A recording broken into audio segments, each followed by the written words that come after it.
testing, testing.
So can you? Have it listed for sale? Yeah, like no, the table. If you're ready to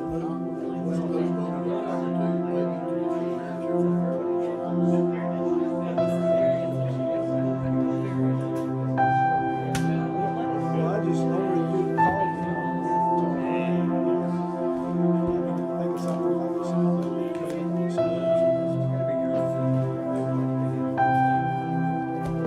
hey, Mike, just will you let me know?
So Brother Johnson, if you'll come to the podium and pray over us, that would be great. Thank you for, yes sir, that's perfect. Thank you. Thank you, sir. Yes sir. Our Heavenly Father, we come before you today and want to thank you for this moment, for the opportunity for these folks to come together and attend to the business of this city. And Father, we have so much to give you thanks for. We thank you for our mayor and for elected officials, for our police officers and firefighters and public servants. We understand, Father, that all authority flows from you and that you have made them ministers of that authority to this place. And so, Father, they're a blessing to this city and to us. And we ask your blessing on them. We ask that tonight everybody that's here would be reminded of the time of year that we celebrate that, Lord, you sent your Son to give his life for people like us. And so, Father, we just love you. We thank you. Tonight, I ask that in this meeting that, Lord, everything would be as it should be, and that, Father, it would be according to your will. We love you. We thank you. We ask your blessing tonight. In Jesus' name, amen. Amen. Thank you very much. Now, please join us for our pledges. First of the American flag. I pledge allegiance to the flag of the United States of America and to the republic for which it stands, one nation, under God, indivisible, with liberty and justice for all. Of the Texas flag. Honor the Texas flag. I pledge allegiance to thee, Texas, one state, under God, one and indivisible. Thank you.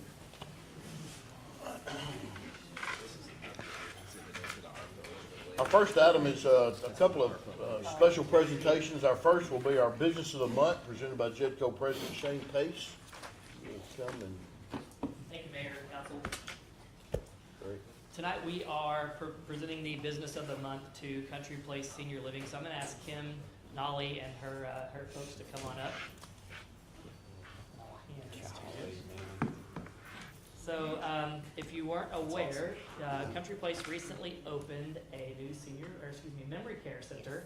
They had a very beautiful grand opening and ribbon cutting. We just want to thank you so much, Kim, and all that you guys do to support our seniors in our community.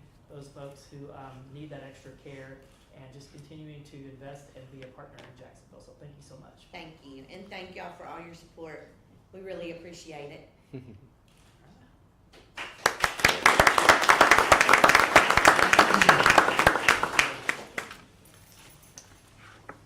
Our second item is a presentation of a certificate of appreciation delivered by Police Chief Williams and Mayor Gorham. So, Chief? Aaron, you bring up your guests, bring them up here.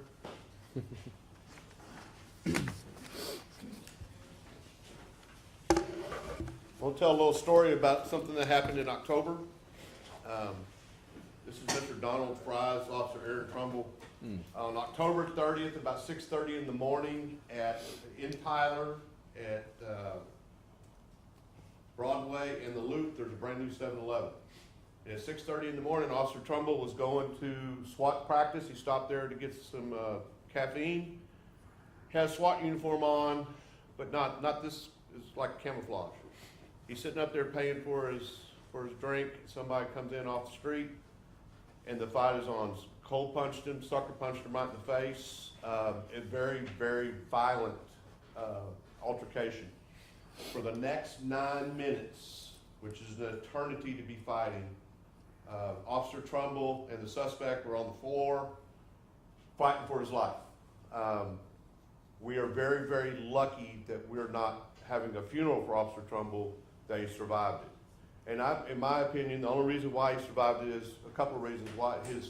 His will to survive, his training, and the aid of a good Samaritan, Donald Fry, who was the clerk at 7-Eleven. He is the only one that jumped in immediately when this altercation began. You watched the video for 9 minutes. A couple of other folks hopped in after the fight had gone on for a while.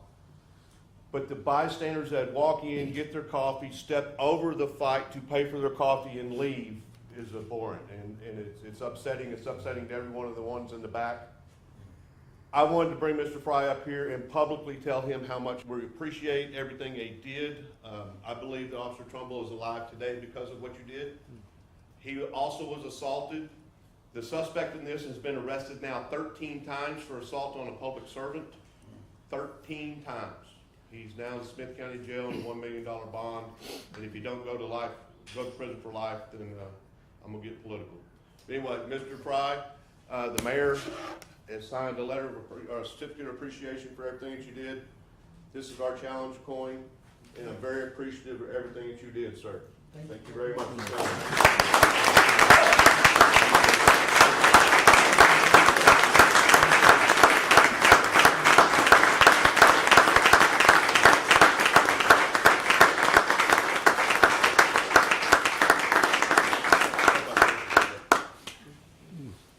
Come on, Mayor.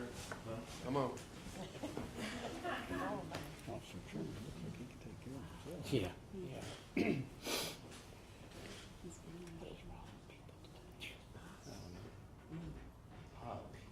I call you something different? Why did I call you that? It's right there on the piece of paper. Oh, I'm sorry. It's Donald Pyle. I thought I said pile, he said Fry. fry. I don't know why. I don't know why. I mean, it's just in my head. I was talking about fried chicken a I little thought bit. we You go did over here and get a certificate bucket wrong. of I was chicken like, for $10. That's okay.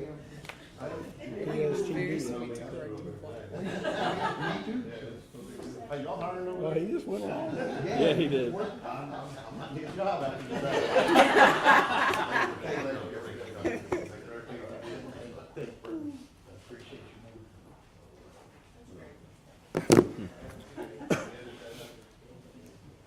Thank you, Mr. Fry.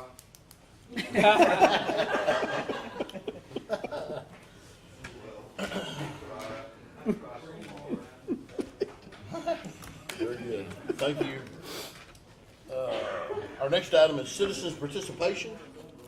This is where we set aside time to hear concerns of the citizens. I don't think anybody filled out a form. So we will go to the next item, which is our consent agenda.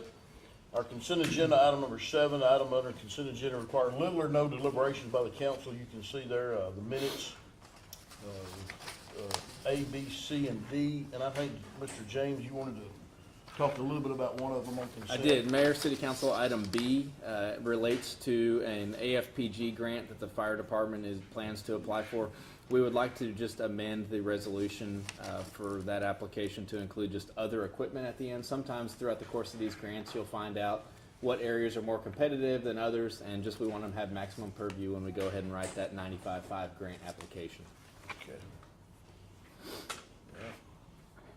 Mr. Mayor, I'll make a motion that we approve the consent agenda with the requested amendment the city manager gave us. Okay, we have a motion by Mayor Pro Tem Tim McRae, Second. second by Councilwoman Mindy Gallup. Any discussion?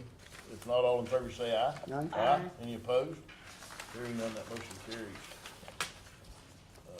Item number 8, we do not have any action out of executive session. We'll go to number 9, discuss and consider with possible action an amendment to the master fee ordinance modifying the ambulance fee schedule, sanitation rates, water and wastewater rates. Mr. James. Yes, Mayor, City Council, as you're aware, within about the last 6 months, we did have adopted a master fee ordinance. This consolidated all city fees for, I would say, 95% or better of our services into one ordinance for better stewardship over those fees throughout budget reviews and administration. And so with that, I want to be succinct as I can, but this will be kind of 3 different presentations wrapped up under the one item. The first will be the master fee ordinance as it pertains to our ambulance fee schedule. Emergicon is our billing vendor. About every 2 years, they recommend a full and extensive review of the fees we charge, primarily to insurance companies, but occasionally to private pay as well, for rides on the ambulances, ambulance and services rendered by our paramedics. And so you see there the schedule, the current fees for the different levels of care rendered. Again, this all goes through an extensive coding and review process by insurance companies, but adjusting our fees roughly by 20% across the board based on historical averages and the service volumes and the types of calls our paramedics and the EMS technicians have been running. We anticipate an additional revenue of about $500,000 a year based on these fees. This was last done in March of 2022. Any questions on that item? This would go into effect in January, and this revenue was unbudgeted, so this should be an uptick above the budgeted revenue. Sanitation rates, again, an annual adjustment. We are under contract for both commercial and residential trash service with Republic Services. That does include twice a week curbside pickup via 95-gallon rolling cart here for our citizens in Jacksonville. Those rates, as indicated on the screen for residential customers, will be moving from $23.89 to $24.60. For commercial hand load customers, those are businesses that choose to use the rolling carts as opposed to maybe a dumpster enclosure, would be moving from $53.26 to $54.85. And then those who elect to have additional hand carts, those come at a cost of $4.24 as compared to $4.12 on a monthly basis. And last but not least, on Thursday, we received an excellent presentation from Chris Eckert of New Gen Strategies and Solutions. We've partnered with them the last couple of years. Council has to have an in-depth analysis of the rates charged for water and sewer. And he always does a fantastic job by leading in with the fact that this is an enterprise fund and needs to be run like a business. It's not necessarily funded by taxpayers, it's funded by ratepayers and users of our water and sewer services. And our co-op or our wholesale customers. So we talk a lot about revenue sufficiency, the reserves. Of course, a lot of times the amount of water people use is dependent on rain and precipitation, so it's somewhat volatile, and then reinvestment in the system as a whole. This was a quick review of the financial performance if we were to maintain the current rates. What we've looked at is just incrementally adjusting the rates annually, and so I'm pleased to say that what he showed us last year as the target is exactly where he landed to the penny for this year. But in terms of walking through that, we first take a look there on the upper left-hand side of the screen at days cash on hand. We have a goal of having around 90, and you see that in those out years without a rate adjustment, we fall below that amber line there, and so that is not good. And on the debt service side, we need to have a 1.1 coverage ratio, so you see that we're going to be below that if we maintain current rates as well. And then you see on the bottom larger graph there, that quickly expenses would exceed revenues without an adjustment. So we definitely are in need of an adjustment. So with that, how do we make that adjustment, and what are we targeting? Again, I mentioned the 90 days cash on hand, the 1.1 debt service coverage ratio. That's really not an option for us. We have some really favorable lending through Texas Water Development Board that is, it's inherent that we maintain that 1.1 debt service coverage ratio, or we'll be notified by them that we're in non-compliance with our loans and our grants and the such, and we'll have to make up for that. And then that each utility would stand on its own. That means that water rates focus on paying for the cost of operating the water utility, and sewer the same for sewer. So this is the proposed rate plan in percentages, not dollars, but again, what we're really focusing on tonight here is the FY 2025. So the council action pursuant to this ordinance is just going to lock in our FY 2025 rates. The out years are just forecasted at this point in time, but as I stated previously, we were pleased to see that what Chris Eckert and his team forecasted last time we looked at was accurate in what we'll be adopting this evening. So this is where the rubber meets the road. We'll take a look at a case study here, if you will, on the impact to residential customers and then commercial customers. Of course, because this is a large part of your bill is volumetric, it's all user-based, but we'll just give you kind of good examples here. But this is a look at the residential rates. Again, council action tonight will only adopt the column you see there in FY 2025. But you have a base charge based on the size of your meter, and then a volumetric charge, which is tiered. The tiers are 0 to 2, 2 to 10, and above 10,000 gallons, as you see in the midsection of the screen there. But most residential customers are served by a 3/4 inch meter. You see that the counts there are just over 4,400. Their base rate will go from $14.08 to $14.44. And on the volumetric charge, the first 2,000 gallons will go up about a nickel, and then from $2.66 to $2.72 on the 2 to 10, and then over 10 from $3.33 per 1,000 gallons to $3.40. As Chris led in, we're lagging more so on the need to reinvest in the sewer side and on capturing the cost of operating that utility. So you do see a larger percentage of the increase on the sewer side of the equation. So the minimum charge here would be moving from $19.32 to $22.17, and the volumetric charge from $3.96 to $4.54, capped at 10,000. So if a customer does use more than 10,000 gallons on the residential side in a month, then they're not going to pay any more than the 10,000 times the $4.54. Generally speaking, they would be irrigating their lawn or filling a pond or a pool or some type of water use that's not putting pressure on the sanitary sewer system. So here's a look at 6,000 gallon per month water user customer. This is like a small single family household, several people probably in the household. Currently, their water side of their bill is $28.70, with the wastewater being $43.08. So a total bill would look like about $71.78.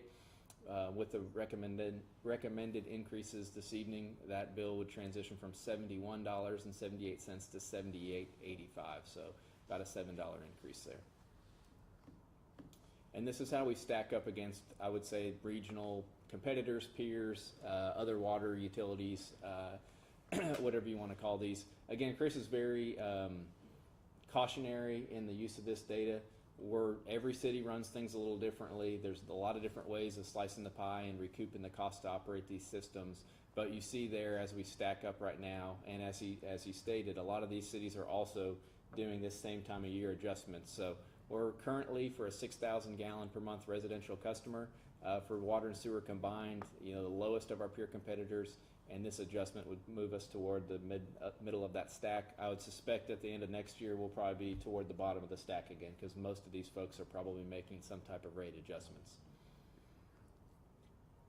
On the commercial side, you see the majority of commercial accounts are also fed via 3/4 inch meters. Their base charge will go from $20.13 to $20.64. Midsection of the screen there toward the bottom, you'll see the volumetric charge changes, a nickel on the 0 to 2, 7 cents on the 2 to 10, and a little bit there from $3.54 to $3.63 on the above 10. And then you do see that the volumetric charge on sewer does not have that 10,000 cap. And the change is from $30.36 to $34.84. So look at the impact to a bill on 30,000 gallons of water. That's quite a bit of water. Would move from $317.67 per month to $350.02 per month. And that's how that stack compares there. Again, moving toward the middle of the comparison chart.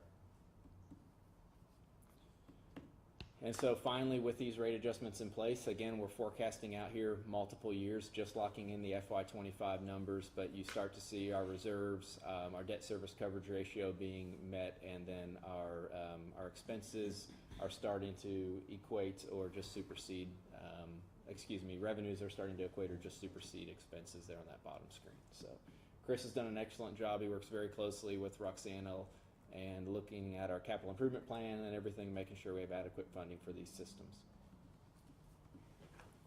Okay. So with that explanation, I will entertain a motion to amend the master fee ordinance. I will just want to clarify that all these rates are effective January 1. I believe on the water and sewer rates, this is the first full billing cycle in January. There's no overlap. We don't go retro into your December bill that carries into January. And we only need one motion for all three. That's right. Yes. Yeah. I'll make a motion, we amend the master fee ordinance modifying the ambulance fee schedule, the sanitation rates, and the water and wastewater rates. Okay. I'll second the motion. We have a motion by Councilwoman Mindy Gallick, seconded by Councilwoman Letitia Horse. Any discussion? If not, all in favor say aye. Aye. Any opposed? Hearing none, the motion carries. Item number 10, discuss and consider with possible action the approval, purchase of 6 Stryker LiftPak 24 cardiac monitors, 4 Stryker Power Load systems, and 4 Stryker Power Pro cots for the ambulance fleet with a 5-year interest-free payment plan. Yes, Mayor, City Council, Michael Secord of Stryker is here this evening, and he'll be happy to answer any technical questions you have and maybe just make a few comments. But I took a few slides that I thought were instrumental from his presentation on Thursday. And so right here you see the equipment we're referring to, and the red boxes on this slide indicate equipment that is beyond its expected service life, some of which is not able to be covered by any kind of maintenance or warranty maintenance plan at this time. And some of these components, if they go out, are upwards of $5,000, and there can be lead times and things of that nature. But on the left side of the screen, you see cardiac monitors. These are essential for care, especially advanced life support in the back of an ambulance. They are in our ambulances now, and we'll talk about moving from 4 to 6 here in a moment. In the middle, you see the power load device. This is a device that essentially loads the cot into the rear of an ambulance and keeps strain off the firefighters' backs. And then, of course, you see the stretchers themselves there. And so that's our current equipment. You see that most of it, again, is beyond its service life, and much of it is more than a decade old.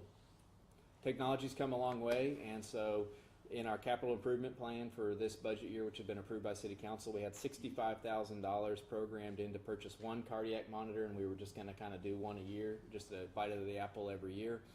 And then we had about $15,000 in service maintenance contracts with Stryker to maintain the rest of that fleet that we just took a look at. So when our fire department and Chief Finley and Alicia Wetzel reached out to Stryker to get some demos of these new cardiac monitors, instead of just buying 1, of course, there was some benefit to looking at the whole fleet at the same time. Stryker's currently offering some great incentives. We've seen post-COVID just the rapid increase in the cost of just about everything we need to operate the city. And so with the care of the EMS Plus program right now, what they can offer is replacing all the equipment that you see there on the screen. We would capture higher trade-in value of our current equipment as opposed to letting it just kind of linger out there until really it has almost no value. So we'd get about $62,000 for the equipment we trade in, and we would get 6 cardiac monitors. This would bring these cardiac monitors also onto our pumpers, meaning our non-ambulance fire apparatus, so that we had that ready to deploy in the care of patients on the fire scene as well. We would also do the 4 power load systems and the 4 cots. And what it's broken out into is equal payments, 5 equal payments of $143,697.70 at no interest. So generally, anytime we borrow money, we pay interest, but this is a no interest plan. And as compared to how we had it programmed out in our budget being about $820, this is closer to about $718 over those 5 years of payments. As mentioned, we had about $80,000 programmed in the budget for this, and so now we're looking at $143. Well, thankfully, we just talked about our rates on the ambulance side of the house a few minutes ago. I feel confident that we'll make up for that delta there between the 80 and the 143 via that rate adoption. And long term, this is in the city's best interest. Okay. So hearing that, I will entertain a motion on item number 10.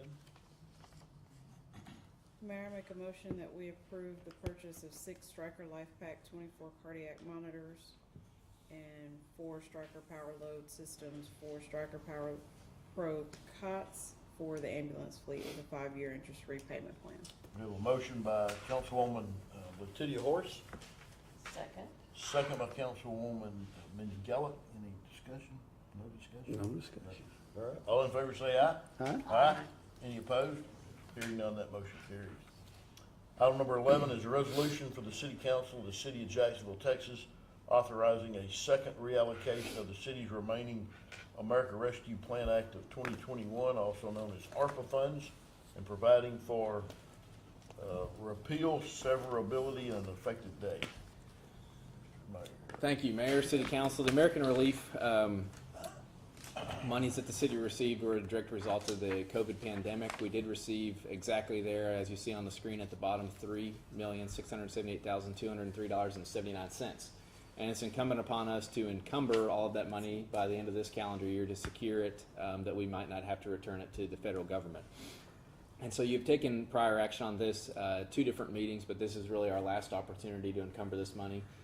Per the guidelines, we have to have it encumbered again by the end of this calendar year, and then we have 2 calendar years to expend the funds by. But again, they have to be formally encumbered by the end of this calendar year. I do want to thank our finance team. You know, during COVID, things were evolving really rapidly. A lot of government aid was flowing prior to even the rules for the aid that you were receiving.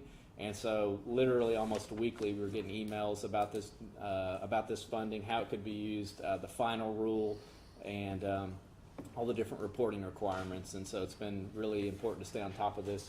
This has been a nice tranche of money for the city to really pour into some one-time assets, and that's where I want to compliment the City Council on funding things that generally have either a really long service life or kind of a one-time special thing we're able to do for the community. You see the batting cages there at the sports park. Again, a partnership leveraged there with the Baseball Association, leveraged a partnership with FDCDC in investing in Lincoln Park. You see we replaced about 40 hydrants that had reached a point of basically non-serviceability, which is critical for our fire department, some police pursuit vehicles, and laptops and printers for more effective patrol. A really nice sewer project, a couple of sewer projects up there. It takes a little pressure off those rates we talked about a few minutes ago. So you were really strategic in your use of these funds and making sure that we didn't apply them toward reoccurring costs where we wonder where that money's coming from next time, and make sure that we could maintain a stable tax base and get some things done for our community. So this is has been amended pursuant to our conversation on Thursday. Are there any questions? That's what you have, and what I passed out to you is should be mirror exactly what's on the screen. I think it's slightly changed from the exhibit that was in the packet pursuant to our conversation on Thursday.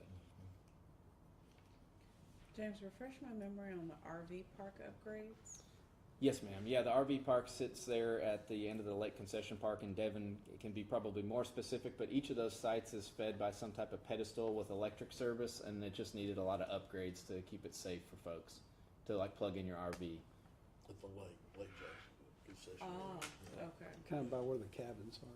Yeah. Oh, okay.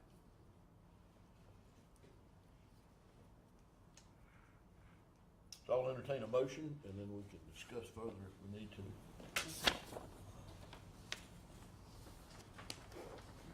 Item number 11. Yep, I'll make a motion that I'll pass a resolution to, in support of using these ARPA funds in the direction the city staff has recommended. Okay, we have a motion by Mayor Pro Tem Tim McRae, second by Councilwoman Mindy Gallup. Any discussion?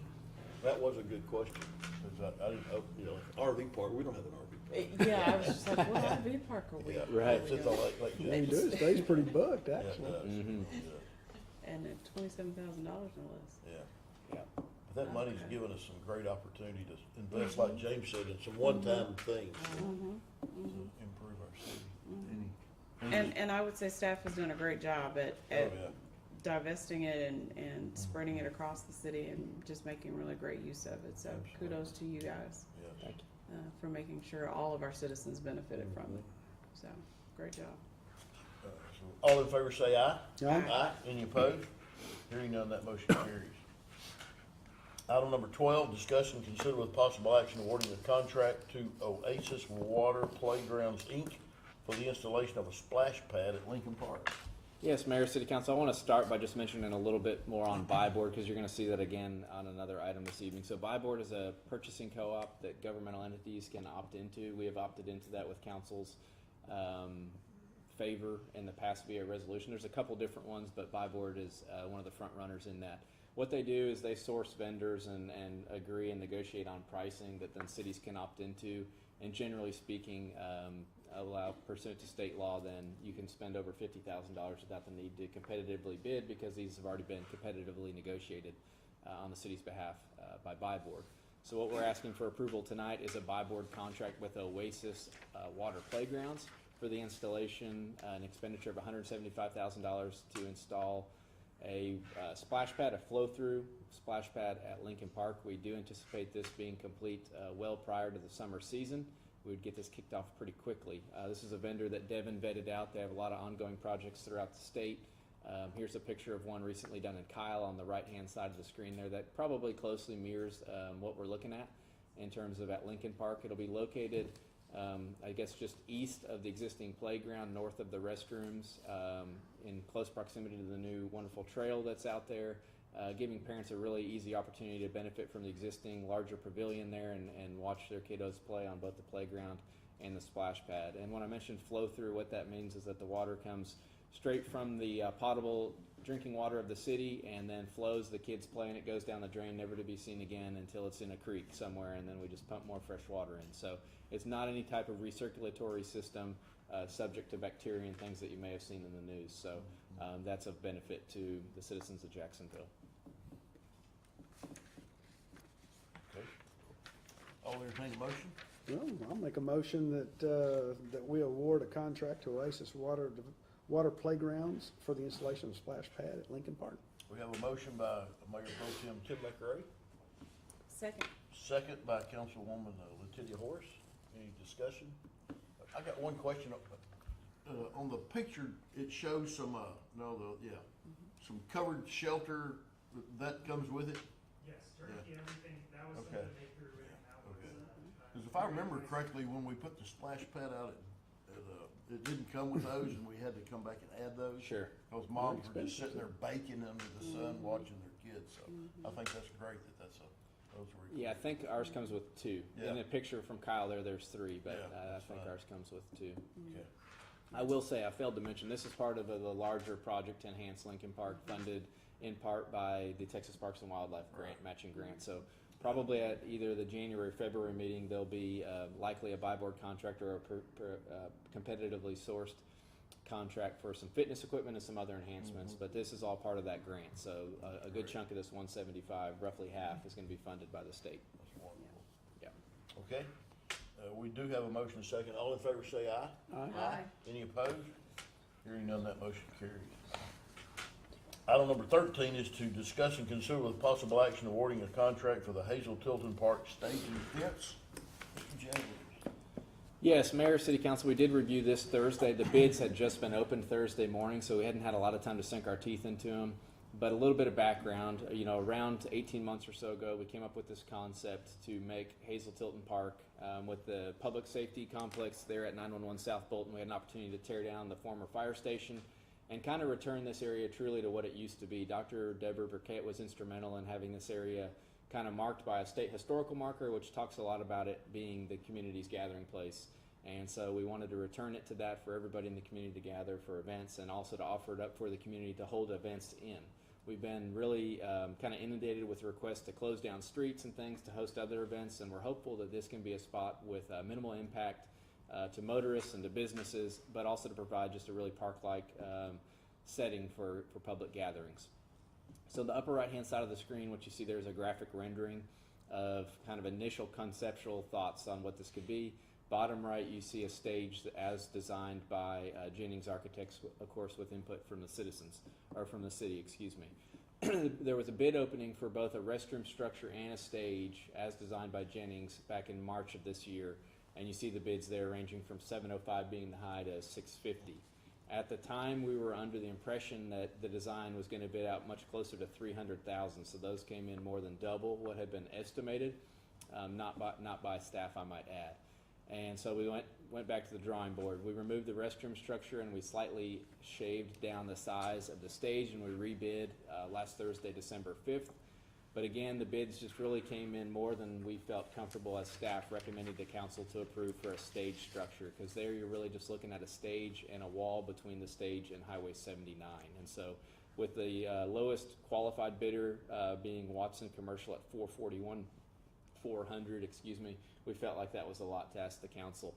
Heartbeat was a qualified bidder, but their bid ended up having a self-proclaimed error after it was opened, and so they had missed out an element in there, and really it wasn't something we wanted y'all to consider. You do see there in the bottom left-hand side of the screen, we had about $340,000 allocated in this year's budget for this project. 57,048, that does remain in the ARPA budget that you just approved, and then we have 283,305 in the general fund. I put restricted because those are proceeds from the lake lot sales just south of the dam.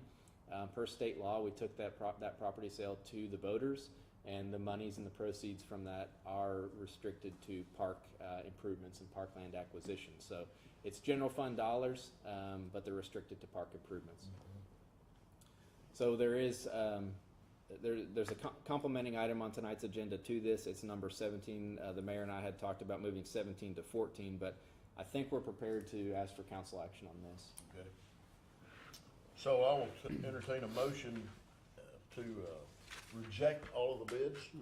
I'll make a motion that we reject all bids and then have future consideration. Okay, we have a motion by Mayor Pro Tem to reject all the bids.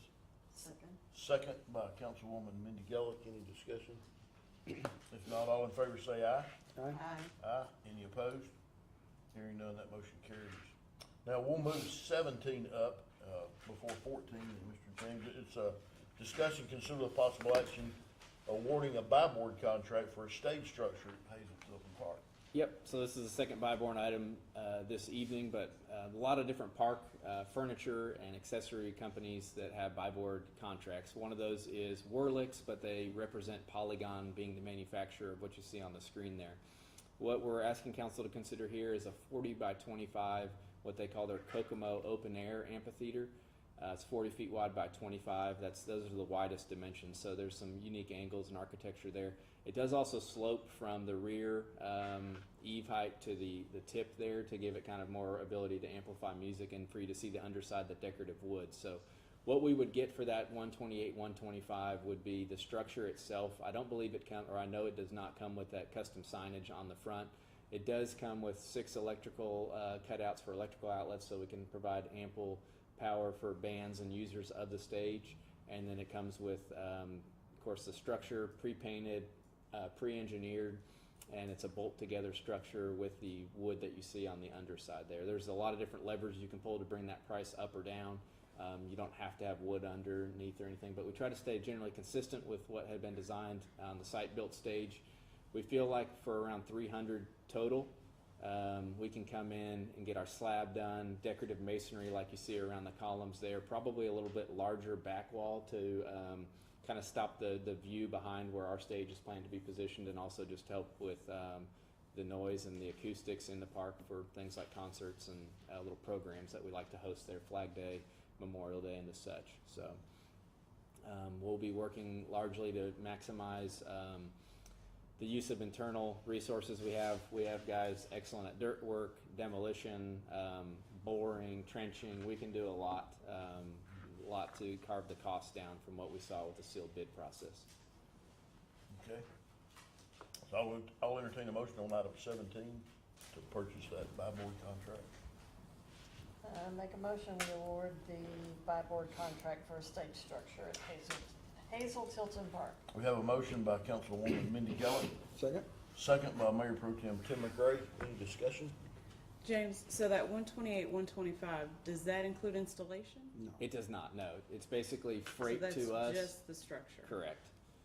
And one thing I failed to mention is the lead time's a little longer than I would have liked to hear. Lead time's up to about 6 months on these. The first 5 to 7 weeks post, issuing a purchase order, is engineering. So that I say pre-engineered, but that doesn't mean that these are just sitting on a shelf and they just ship them to us. They look at your local building codes, your wind loads for your region and everything.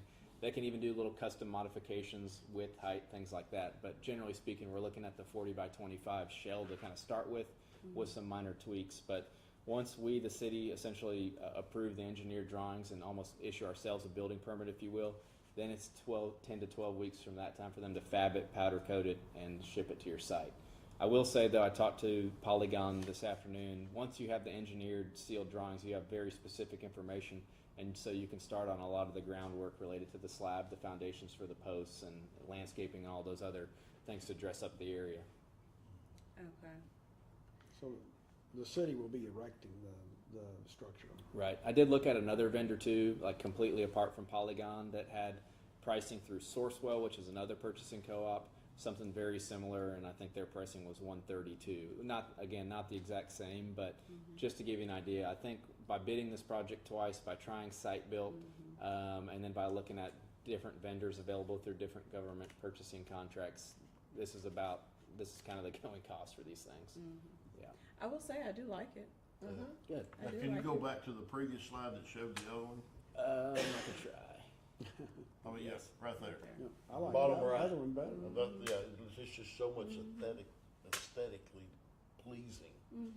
Yeah, I think. $140,000. And you're getting 40 by 16 versus, 40 by 25 versus 40 by 16. Yeah. And I got confidence that our city can do a better job. Yeah. So. And We'll still, what we'll do, we'll still probably pad it up or bench it up a little bit so it sits a little bit more prominently as would a stage, with probably some long, like continuously running stairs. Yeah. We'll make sure that we have ADA access via a wheelchair. We'll do everything that we were going to do, we're just doing it a different way. Right. Yep. That's great. By the way, Councilman Goen did text me about this and said we have his full support. Oh, good. Yeah. Okay, good. For the record. For the record, okay. For the record, he's not here. Yeah. So he didn't go anywhere. All right, so we have a motion and second. We've had our discussion. All in favor say aye. Aye. Any opposed? Hearing none, that motion carries. All right, now we're back to 14. Discuss and Thank you. consider with possible action awarding a contract for review of unbilled or misbilled utility services. Yes, Mayor, City Council, Finance Director Roxanna Briley did a good job providing an overview of this. We did put out an RFP, request for proposal, for these services. This is an audit of the city's utility billing. So we talked about rates tonight, but what's important too is that we're accurate in how we assess those rates. The meter size plays a factor in your base charge, making sure meters are continuing to work properly and that there's not accounts out there that are just being unbilled or misbilled. And so Water Company of America has offered to come in. What the service they offer to the city is to literally do on-site looking at our system from our meters, as well as kind of the behind-the-scenes software that runs utility billing, to look for any inaccuracies, any that they discover that would lead to additional revenue for the city. They get 50% of that revenue for a period of time. But again, this is something that truly we don't really have the horsepower internally, if you will, to dedicate, and so if we can partner with Water Company of America, we're hopeful that they'll find some revenue out there that we're not currently capturing. Roxanne, is it 5 years? Excuse me, 4. Thank you. 4-year partnership on the revenues sharing. Okay. I'll entertain a motion and we'll discuss. Can I ask a question before we? Is it a point of order kind of a question, or is it a substantive question about the It's a contract? substantive question. We probably need Oh, Need the motion, then we'll discuss. Okay. I'll make the motion that we approve approve this review and audit of the water system. Okay, we have a motion by Councilwoman Tim McRae, Mayor Pro Tem. Second. Second by Councilwoman Mindy Kellett. Now, any discussion? Do we have the option of doing a shorter term contract with them, so they can, their contract is to get 50% of receipts for 4 years? Can we shorten that term with them? Do we have to do 4 years? They're actually going to look at our stuff for 3 years. Okay. They find things and then we make the correction and then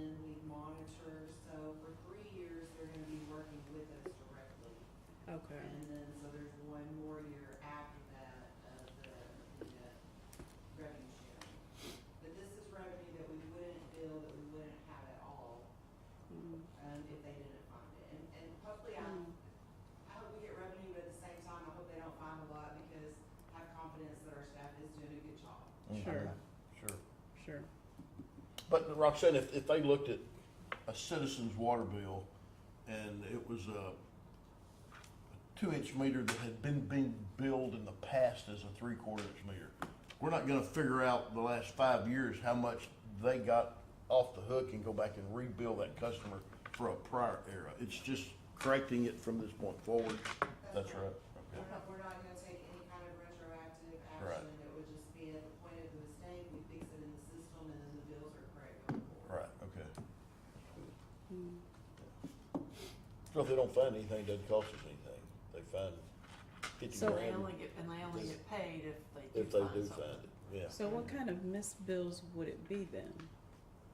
Maybe a wrong size meter? Yeah, Yeah, the wrong probably. size meter, An I would think would inoperable probably be the meter. most common. Non-working I meter. understand that's been a Oh, big one okay. that they found. The Oh, meter just okay. is Not working. letting water through and not running. Yeah. Oh, Interesting. Another thing would be like, we're having this rate change, and there are several different rates in the utility billing system. So maybe when we had the rate change, we didn't correct one of the rates to be the new Oh. rate. Mhm. okay, Okay. okay, Just a third-party set of eyes, kinda. Okay. Do it, yeah. I gotcha, okay. Hmm. So do we, when we pay them, do we pay them based on if we collect the money? Let's say somebody, there was a big error and we start billing him and then that guy never pays, we still owe him for the opportunity? I mean, the guy never paid us. So I don't, they'd probably just be on cash collected, I would think. And we cut people off quickly now for non-payment, so that kind of an issue wouldn't Yeah, continue on for a period of time. so it wouldn't be substantive as far as. Oh, okay, amount. so you're asking, so we may bill that customer for for For the increase and then they skip out. but they never paid they us never for it, so paid, do so we we still probably don't owe owe them. Water Company of America? I don't, would we, I don't know. So- if we still We could owe have them. that. The contract's really interesting. It has a provision in there, first of all, That's a good for question. clarity, it has a primary term and a secondary term.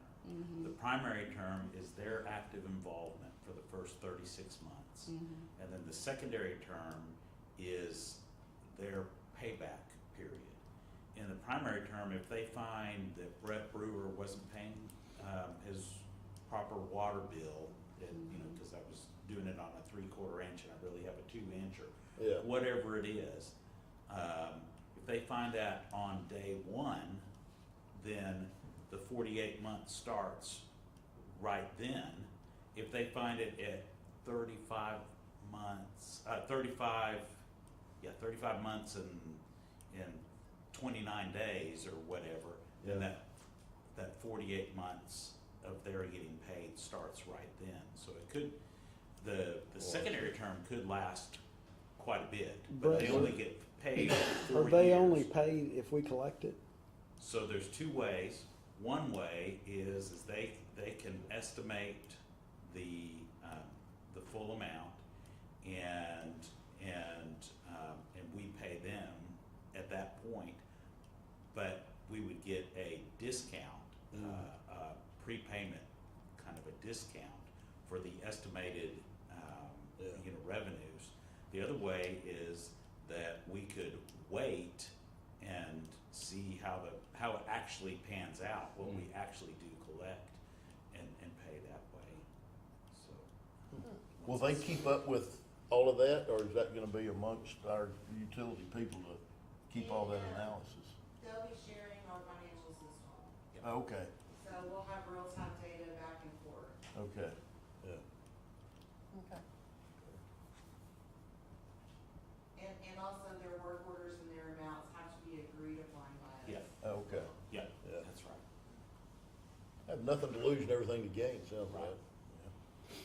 We can share 50% of it with them, so. So they're gonna be paid for 4 years Correct. on those errors that they find? Right. Ooh. And that's only on These the are areas increase, we will not the probably never amount. find ourselves, so think about that. Yeah. We would have to hire like an auditor or something to A come look forensic at our auditor stuff or to, something, yeah. to do this kind of thing ourselves. Yeah. There's a saying that half a loaf is better than none. Yeah. Half a loaf. Yeah. They probably came up with that thing. Yeah, it's quite the gig if you can get it. Yeah, yeah. Of course, they may spend 6 months, 9 months, a year doing all the analysis and walk off and say, we found 2 errors. Yeah. Right. And And they, that, yeah. then at that point, they lost big One more time. question, Brett. So, just hypothetically, let's say they found an error, like you said, on Brett Brewer, and it's the wrong size. So you have a 2-inch and you're paying 3/4. But let's say your bill, you're paying now, let's say $100 a month, and going forward, it's gonna be $200 a month. Right. So do they get their commissioner cut off that 200 or just off the No. 100 increase? Just The the increase. additional revenue that they Okay. receive. So we're absolutely not gonna lose a thing from where we are now. Right. Okay, that's a good discussion. Any other questions? Okay. All in favor say aye. All right? Aye. Any opposed? Hearing none, that motion carries. Item number 15, discuss and consider with possible action awarding a contract for the demolition of the structure at 1521 East Rush Street. Yes, Mayor, City Council, for the purposes of the slides, I've kind of combined 15 and 16. But there are 2 different professional services that we did perform sealed bids on. Chris Sylvie, our building official, led the effort on this. He's done a wonderful job over the last couple of years leading the effort to demolish substandard structures throughout town. Some of those are voluntary, some of those are ones like this where the city steps in and then places a lien on the property. We had our bi-weekly development review committee meeting this morning, and both our fire marshal and our building official in recent contacts with other cities have been asked, how are y'all doing all this? How are you cleaning up your town this way? And I give credit to Brett Brewer and Chris Sylvie for doing that, and then the council for helping us fund this important effort throughout town. This is the former Gardendale. It lies at 1521 East Rusk. It's a roughly 32,000 square foot facility that used to operate as some type of nursing care facility. It's been vacant for approximately a decade. It did change hands several years ago to a California-based company, I do believe.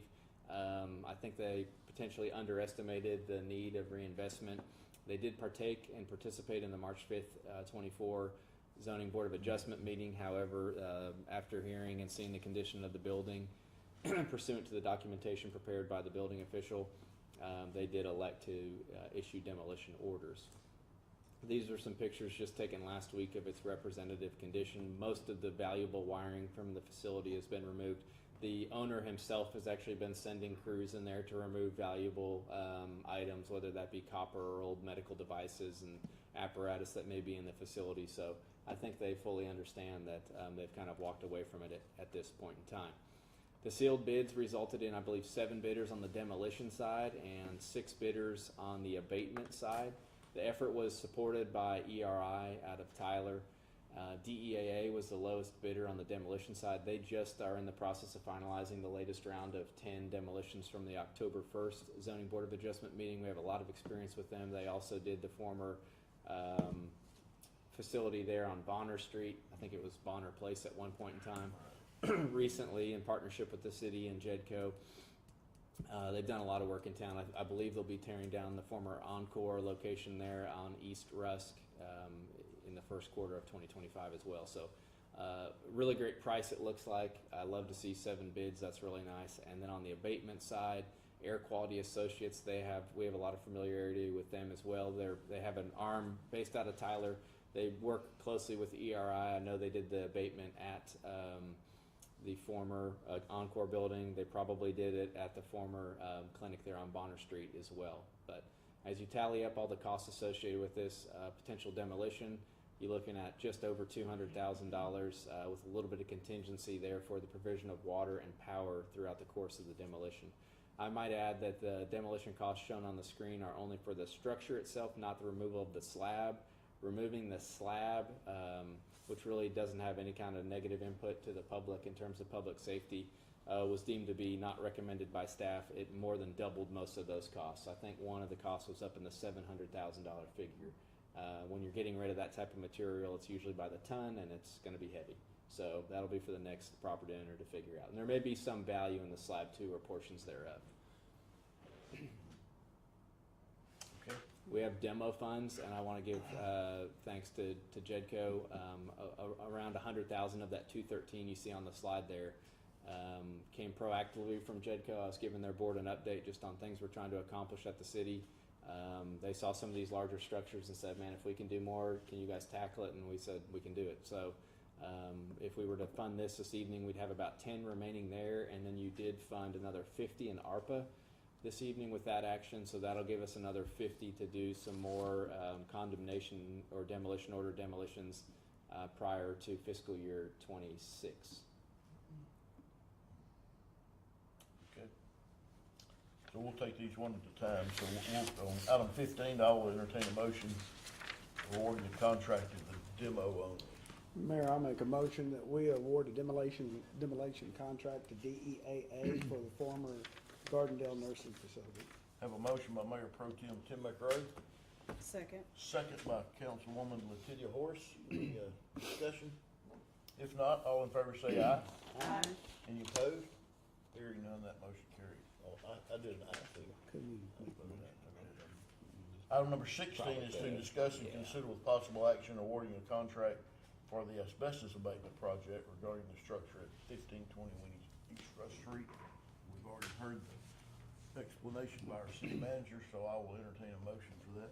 Well, I'll make a motion that we approve the bid from Air Quality Associates for the abatement of asbestos from the former Gardendale Nursing Facility. Have a motion by Mayor Pro Tem Tim McRae, Second. second by Councilwoman Letitia Horse. Any discussion needed? If not, all in favor say aye. Aye. Any opposed? Hearing none, that motion carries. We've dealt with 17, so that skips us to 18, open forum for mayor and council. One comment, I'd like to commend the city for coming up with a way for us to forward our project at Hazel Tilted Park. Yes. That was pretty much a dead Yeah, project. and Thursday it was dead. They came up with an alternative way for us to do that, and I think it's gonna be a great Oh, I think asset it will to be the too, city. yeah. And I just wanna commend everyone involved. No, I agree, yeah. Yeah. And they always try to figure out how to get to yes and not no, and I think that's great. Mm-hmm. Being good stewards of our resources. Absolutely. Yeah. Anything else, Yeah. council? Oh, go ahead. No, I'm just looking at Mindy. Oh. Okay, go ahead. Sorry, don't look at me. All right, yes, ma'am. No, I just want to express my enthusiasm for the splash pad that's going Oh, in at that's Lincoln great, Park. isn't it? Yeah, Yeah. and the timing is just wonderful. It's It going to be is. exciting for it to be in time for summer. Yeah. So I think that's going to be fantastic. I think the kids are just going to be elated to be Oh, able to participate and splash around up there. So that's going to be Yeah, really will be. exciting. And then of course it's the holidays, and so there's going to be tons of philanthropic endeavors for everybody to participate in, but I'd like to highlight a couple that I'm aware of at least. One is a coat drive. My son and a couple of his friends are in National Honor Society, and so they are actually, as part of their community service event, they are hosting a coat drive this year. So they have boxes at Brawley's as well as Texas National Bank. So if you happen to be in either of those locations, you can donate a new or gently used coat. They are accepting donations for youth all the way up to adult sizes. Those coats are then going to be donated to Brothers Inc., which is a nonprofit here in Jacksonville, and they're going to give those coats out during their annual bike drive, bicycle giveaway that they do. And so that's the other philanthropic endeavor that I wanted to let everybody know about. So they're going to be doing their bike giveaway December 21st in Lincoln Park. And so if you would like to donate a child's bike or children's bikes, multiple, you are welcome to contact Brothers Inc. I'm happy to give out their contact information. But they are going to be donating children's bikes to kids this year there in Lincoln Park. So if you'd like to make a donation to them, then they'll be accepting those also. Great. Yeah. That's wonderful. All right. City manager's report? Yeah, a couple things. I thought it was the next slide. I think that's the first slide. Yeah, a couple things. Of course, will be closed administratively anyway on Christmas Eve, and Christmas Day. for non-emergency offices.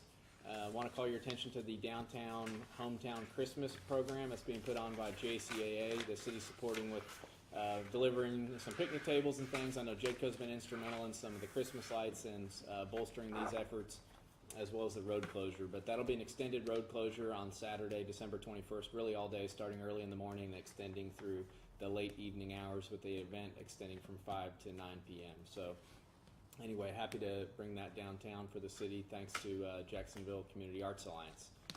Trash, always a pressing question, but Christmas Day, not Eve, but just day, will impact trash service. So Wednesday service will be conducted on Thursday the 26th, excuse me there.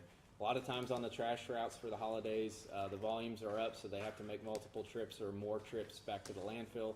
So many times, no guarantee, but many times your pickup time is a little later than usual. A couple pictures here of progress on the Lake Jacksonville Boating Access Grant. The city attorney and myself will participate in the Lake Jacksonville Association annual meeting taking place in early January to provide some other updates for them. The most recent information rather, but things are progressing well, on track, I believe, to complete this early summer 2025. You see there kind of the cofferdam being built, the dredging equipment out there, and the place for the new boat launch. And there's a little bit better picture of that effort. So the 3 structures were torn down internally by staff in November, and now the project is solely really in the hands of Heartbeat Construction out of Tyler. So that's that. The next slide, I'm going to get too emotional to share much about it, but I felt like it was appropriate in light of how we started the meeting, and it tears me up, but that happened within 2 hours of here since our last meeting. So be praying for these men and women, and that's tough. That is. If that was 2 city managers, I wouldn't be sitting here, I'll tell you that. Right. Yeah. Yeah, that's sad. So 27, 28. Unbelievable. I think I saw on the news that the Terrell guy, he'd been on the force maybe less than a year. yeah, Like 6 months. 6 months? Yeah. Another one today, San Antonio. Really? crazy. Oh my God. Unbelievable. All righty. Well, 7:05, we'll stand adjourned. Thanks for your participation. I didn't know. Huh? Oh, yeah, sure, yeah. No.